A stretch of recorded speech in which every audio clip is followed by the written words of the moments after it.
తెలంగాణలో double digit స్థానాల్లో BJP గెలుస్తోందన్నారు కేంద్ర మంత్రి కిషన్ రెడ్డి. ఎన్నికల్లో బీఆర్ఎస్ కాంగ్రెస్ తప్పుడు ప్రచారం చేసినా ప్రజలు తమ వైపే ఉన్నారని చెప్పారు. పార్లమెంట్ ఎన్నికల్లో బీజేపీ గెలుపు కోసం పనిచేసిన ప్రతి కార్యకర్తకు ఆయన ధన్యవాదాలు తెలిపారు.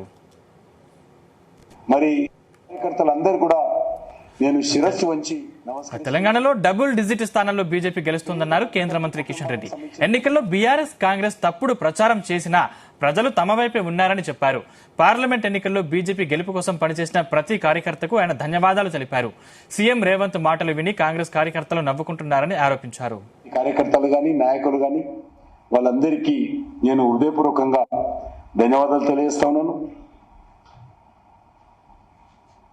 మరి ఈరోజు జరిగినటువంటి పోలింగ్ తో బీజేపీ మరి ఒక కొత్త శక్తిగా తప్పకుండా తెలంగాణలో అవతరిస్తుందన్నటువంటి విశ్వాసంతో వ్యక్తం చేస్తా ఉన్నాను. ఆ దిశలోనే రానున్న రోజుల్లో ముందుకెళ్తాం. ఈరోజు తెలంగాణలో చూశాము. తెలంగాణలో ఉన్నటువంటి కాంగ్రెస్ పార్టీ కార్యకర్తలు కానీ నాయకులు కానీ రేవంత్ రెడ్డి గారి మాటలు ఏది కూడా విశ్వాసం తీసుకోవడం లేదు. ఈయన మాటలు విని నవ్వుకుంటున్నటువంటి పరిస్థితి ఉంది. కాబట్టి ఎవరైనా సరే తమ స్థాయి ఏంటో ఆలోచించుకొని సవాళ్ళు విసిరితే బాగుంటుంది. కాబట్టి తప్పకుండా ఎవరు ఏంటి అనేది జూన్ 4న తప్పకుండా కౌంటింగ్లో బయటపడుతుంది.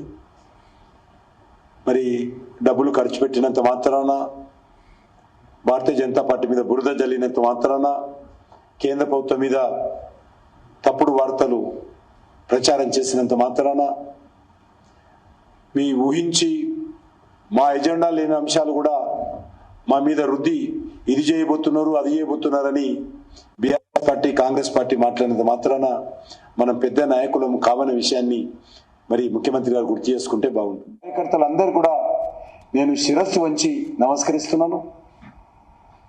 పేద మధ్యతరగతి కుటుంబాలకు సంబంధించినటువంటి కార్యకర్తలు బీజేపీకి ఉంటారు, మిడిల్ క్లాస్ కార్యకర్తలు ఉంటారు. అయినప్పటికీ కూడా మరి తెగించి ఈరోజు గత 8 నెలలుగా పార్టీ కోసం పనిచేశారు. పార్టీ కార్యకర్తలు కానీ నాయకులు కానీ వాళ్ళందరికీ నేను హృదయపూర్వకంగా ధన్యవాదాలు తెలియజేస్తా ఉన్నాను.